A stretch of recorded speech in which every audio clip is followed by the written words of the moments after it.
ok. Dans un premier temps, j'ai bien envie qu'on dose la musique. Je vais appeler les esprits du Tai Chi. Ah. Tais-toi, tais-toi, t'as sango, tout le qui est sango, oh oh. T'as la maman y'a pas de bouna, elle maman y'a pas de bouna, yo. Allez, comment? Allez, parano, maman y'a banane. Repose en paix, fils. Voilà, on est célébrer le Daichi en tout cas. Merci beaucoup d'être présent, Didier Merteau, qui est aussi un présentateur des grands événements afro-ivoiriennes à Paris. Justement, parle-nous de comment tu rencontres. En fait, il y a le célèbre arrangeur DJ Melko. Et moi, par contre, c'est DJ Meko. Meko, d'accord. Voilà. Bon. Je suis plus qu'un frère pour Arafat. Arafat, c'est une histoire de 1999. Je fais la connaissance de ce jeune homme quand il a l'âge de 13 ans, chez son père au Nangélé.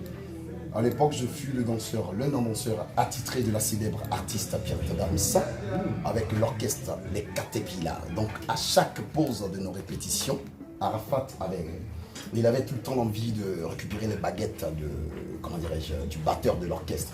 Et c'est comme ça Parce que c'était un très bon musicien aussi. Voilà, c'est à partir de là de la guitare, de la batterie. C'est à partir de là que je fais la détection d'un artiste du futur.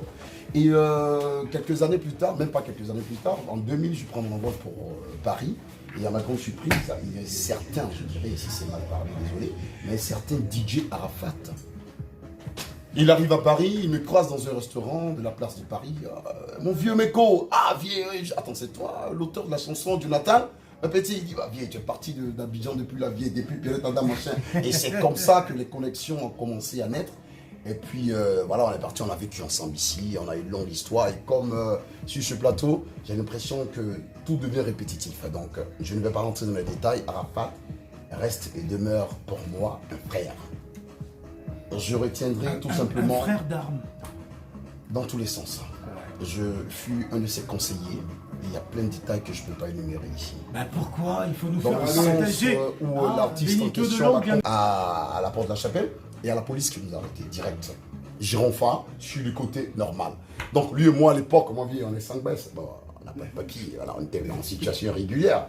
Voilà. Donc il me dit dans la voiture, faut te calmer, c'est mal les morts avant garé. Bon, histoire de dire que laisse la police faire leur travail et tout. J'ai dit, mais petit, tu sais que là on est en danger là. Il dit, laisse ça. C'est un petit à la base qui n'a pas un petit, un artiste à la base qui n'a jamais eu peur de quoi que ce soit.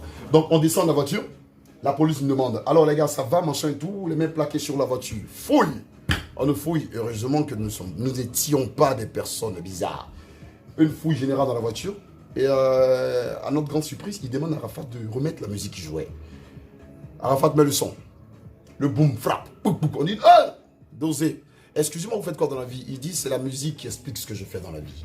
Ah, vous êtes musicien? Oui. Alors vous allez où? Bon, peu importe la destination.